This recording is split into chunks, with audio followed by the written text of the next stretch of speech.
네, 안녕하세요. 이번 영상에서는 4차 산업혁명의 핵심 기술 중에 하나인 인공지능의 개념과 최근 인공지능의 활용 사례로 관련 뉴스, 최근 인공지능 기술 동향, 아직 해결하지 못한 인공지능의 문제점 순으로 이 영상을 진행하도록 하겠습니다. 네, 첫 번째로는 인공지능에 대한 개념을 설명해드리고 시작하겠습니다. 인공지능이란 인간의 지능으로 사고, 학습, 자기개발 등 컴퓨터가 할 수 있도록 하는 정보 기술의 하나의 분야로 간단하게 컴퓨터가 인간의 지능적인 행동을 모방할 수 있도록 하는 것을 인공지능이라고 합니다. 인공지능을 구현하는 대표적인 기술들이 있는데 이것들이 바로 머신러닝과 딥러닝입니다. 머신러닝은 기계가 스스로 학습하게끔 해주는 방법으로 사람이 일일이 규칙을 정의하지 않아도 데이터를 통해 배우는 것이 핵심인 기술입니다. 반면에 딥러닝은 스스로 데이터 속에 유용한 디테일한 특징을 찾아내고 규칙을 찾아내는 기술입니다. 오로지 데이터로만 학습하고 규칙을 찾기 때문에 우리가 생각하는 이상의 수많은 데이터들을 필요로 하는 기술이고, 머신러닝은 알고리즘의 부정확한 예측을 엔지니어와 개발자들이 직접 조정하지만 딥러닝은 알고리즘 자체 신경만을 통해 정확성 여부를 스스로 판단한다는 차이점이 있습니다. 네, 다음으로는 그럼 인공지능의 활용 사례에 대해서 알려드리도록 하겠습니다. 첫 번째는 인공지능 비서입니다. 아이폰의 시리나 인공지능 스피커 기가지니처럼 사람이 어떤 지시를 내리면 음성을 인식하여서 인간이 내린 지시를 수행하고 피드백하는 기술입니다. 기술이 발전하면서 음성을 인식하는 정확도가 상승하고 있지만 여전히 사람들이 웅성거리는 식당이나 회의실, 버스나 지하철과 같은 환경에서는 매우 낮은 정확도로 보이는 등 개선할 점이 아직 많은 기술입니다. 두 번째는 자율주행 자동차입니다. 인공지능 하면 자율주행 자동차를 바로 떠올리는 사람들이 많습니다. 그만큼 자율주행 자동차는 인공지능 기술의 집약체라고 할 수 있습니다. 자율주행의 핵심 기술은 사람의 눈을 대신하는 라이다 센서입니다. 이 센서가 있으면 길에 다니는 강아지와 고양이를 피해갈 수 있습니다. 라이더, 레이저 스캐너, 레이저 라이트들, 이것들은 물체를 감지해 거리를 측정하는 센서입니다. 세 번째는 챗봇 서비스입니다. 고객들의 질문을 전화상으로 상담원이 해결해 주던 것을 채팅으로 간편하게 해결해 주는 서비스입니다. 예를 들어 고객이 아이폰 수리를 받고 싶어요. 가장 가까운 AS 센터는 어디인가요? 아이폰 수리센터 알려줘? 아이폰 수리는 어디서 해야 하죠? 등의 문장 형식을 다르더라도 챗봇이 이를 파악하여 가장 가까운 대답을 해줍니다. 챗봇의 핵심 기술은 딥러닝을 이용한 자연어 처리 기술입니다. 여기서 자연어 처리는 인간이 사용하는 글자를 컴퓨터가 파악하고 분석해 처리해주는 기술입니다. 이 기술은 컴퓨터 언어로 말하지 않고 인간의 언어로 컴퓨터와 소통해 줄 수 있다는 점에서 인공지능으로 가는 기술의 핵심이라고 할 수 있습니다. 네 번째로는 스마트 공장입니다. 인공지능이 도입된 공장이 스마트 팩토리라고 불리고 있습니다. 이 스마트 팩토리는 원재료나 가공품 등이 운반되는 물류 개념에서 특히 두드러지게 나타납니다. AGV라는 자율주행 로봇이 물건을 싣고 다음 행선지로 향해 계속해서 이동하고 또 분류합니다. 인간의 손과 눈, 발을 대신하고 있고 또 물류가 이동하는 동안 발생하는 데이터들을 수집, 처리하기 때문에 인공지능의 범주에 도달했다고 볼 수 있겠죠. 네, 마지막으로 소개시켜드릴 사례는 유명한 스마트홈입니다. 스마트홈이란 가전제품을 비롯한 집안의 모든 장치를 서로 네트워크로 연결해 제어하고 컨트롤하는 기술입니다. 가전제품을 비롯해 에너지 소비 장치, 보안기기 등 다양한 분야에서 모든 것을 통신망으로 연결해 모니터링, 제어할 수 있습니다. 스마트폰이나 인공지능 스피커가 사용자의 음성을 인식해 집안의 모든 사물 인터넷 기기를 연결하고 사용자의 입맛에 따라 자동으로 작동하거나 원격으로 조종할 수 있습니다. 이러한 스마트홈은 원격 제어에서 발전해 AI가 사용자의 취향을 학습하고 이에 맞는 결과를 스스로 제공하는 방향으로 발전하고 있습니다. 예를 들어서 사용자가 퇴근하는 시간에 맞춰서 보일러를 켜놓고 조명을 켜놓고 욕조에 물을 받아놓게 하는 것처럼 이렇게 사용자의 입맛에 따라 이렇게 AI가 발전하고 있는 것이겠죠. 네, 이번에는 최근 인공지능 관련 뉴스를 소개해드리도록 하겠습니다. 첫 번째로 인공지능 CCTV 도입에 관련된 뉴스입니다. 10월 29일 제주경찰청이 신변보호용 인공지능 CCTV를 도입하여 시범 운영한다고 발표했습니다. 인공지능 CCTV는 가해자 등이 신변보호 대상의 집의 주변을 배회하거나 경계구역으로 침범할 경우 얼굴을 인식해 피해자에게 실시간으로 얼굴 인식 사진과 비상 알림을 전송합니다. 신변보호 대상자는 스마트폰을 통해 알림을 실시간으로 받을 수 있습니다.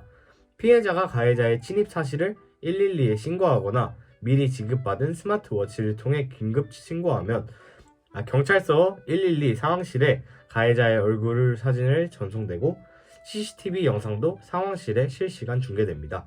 경찰청은 시범 운영 결과를 토대로 내년부터 인공지능 CCTV를 전국으로 확대할 예정이라고 합니다. 이게 예시 사진이겠죠. 두 번째로는 인공지능 돕고 어르신 돌봄 케어에 관련된 뉴스입니다. 인공지능 누구 돌봄 케어콜로 돕고 어르신 안부를 확인합니다. 누구 돌봄 케어콜은 돌봄 케어가 필요하신 분들에게 AI 누구가 전화를 걸어 대상자의 안부를 확인하고 불편 사항을 청취하는 서비스입니다. 대상자가 전화를 받으면 누구가 대상자가 본인이 맞는지 확인하고 어제 식사는 잘 하셨나요? 오늘 몸 상태는 어떠세요?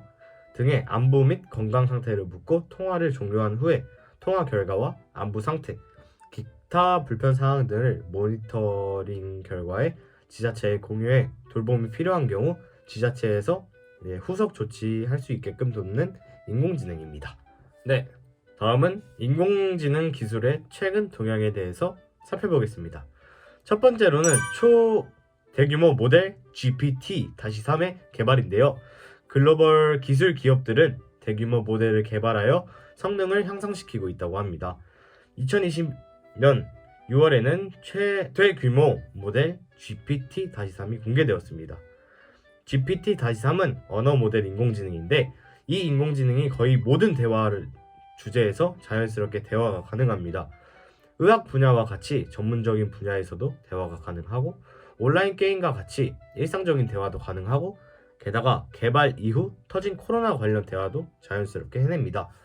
뿐만 아니라 기사 내용을 알려주고 낚시성 기사 제목을 추출하라고 하면 잘 해냅니다.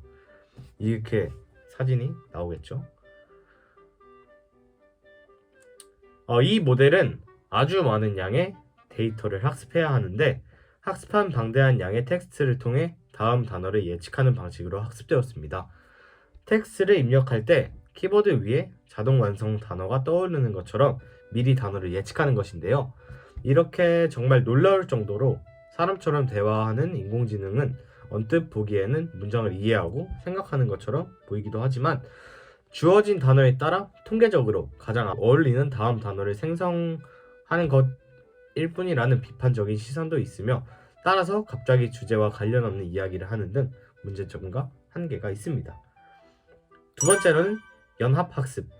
기존 인공지능 기술은 중앙의 큰 서버로 데이터를 대규모 취합하여 이를 바탕으로 인공지능을 학습시키는 방법이었습니다. 하지만 이 방법은 사용자가 정보 수집을 허락한 정보만 취합할 수 있었습니다. 연합학습은 기존과 다르게 초기에 공통 인공지능 모델을 단말기로 내려받아 사용자 디바이스 안에서 학습시키고 모델을 업데이트한 후 중앙 서버에서 변경된 모델을 취합하여 공통 모델을 업데이트합니다. 업데이트된 공통 모델을 다시 단말기에 내려받아 기존에 있는 모델을 업데이트합니다. 이런 식으로 학습시키는 것이 연합학습입니다. 최근 개인정보 활용에 대한 규제가 강해지면서 적극적으로 도입되는 추세입니다. 세 번째로는 엣지 AI입니다. 엣지 컴퓨팅은 앞에서 말했었죠. 중앙 집중 서버에서 데이터를 처리하는 대신 IoT 장치 또는 소형 엣지 서버와 같은 로컬, 가장자리 위치에서 데이터를 처리합니다. 엣지 AI는 데이터의 이동을 발생하지 않음으로써 중앙 집중 서버에서 데이터를 처리하였을 때 발생하는 비용과 속도와 데이터 프라이버시 등의 단점을 보호할 수 있습니다. 네 번째로는 자기지도 학습입니다. 지도학습은 자율주행 자동차, 음성 비서 등 인공지능 분야에서 엄청난 발전을 주도했지만 심각한 한계가 있습니다. 그것은 바로 지도학습의 원천이 되는 데이터들을 숫작업으로 학습시켜야 하는 번거로움과 비용 부담이 발생합니다. 자기 지도학습은 자기 스스로 데이터를 분류하여 학습하기에 노동 효율적이고 인공지능 개발에 더 집중할 수 있습니다.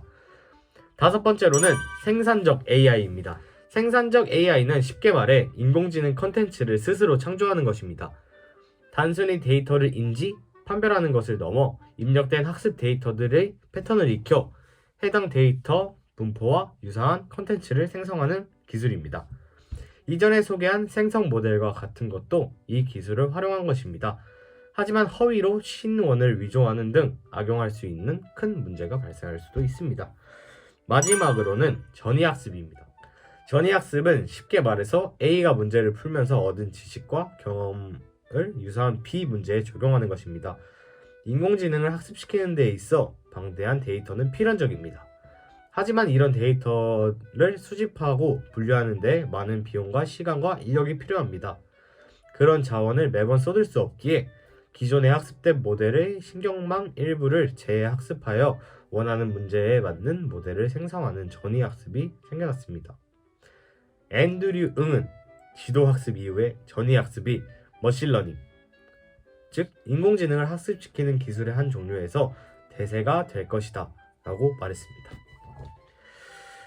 네, 이것으로 영상을 마무리할 텐데, 지금까지의 이야기를 잘 들으셨으면 인공지능이 발전하기 위해서는 빅데이터, 즉 정보들이 꼭 있어야 된다고 볼 수 있으시겠죠.